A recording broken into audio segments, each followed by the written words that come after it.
దాన్ని రక్షించాలనంటే ఈ గవర్నమెంట్ ని మార్చాలి. ఈ గవర్నమెంట్ లో మన ప్రజాపానికి చెప్పినట్టు కళ్ళు కనబడవు, చూడలేడు, నవ్వలేడు, వినలేడు, అసలు ఏం జరుగుతుందో ఒడిశాలో తెలియదు మన ముఖ్యమంత్రికి. అలాంటి గవర్నమెంట్ లో ఇంకా అలాంటి గవర్నమెంట్ అవసరమా? అంటే మీ అందరి సహకారంతో మన భాజపా సర్కార్ని ప్రతిష్ఠిస్తే మన ఒడిశా ముందుకెళ్తుందని మీ అందరికీ తెలియజేసుకుంటే చెప్తాను.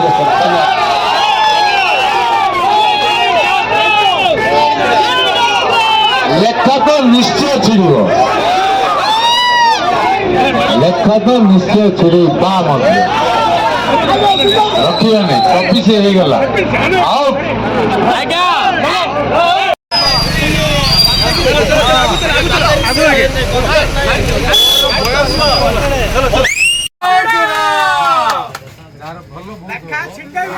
99 ಲೆಕ್ಕ 20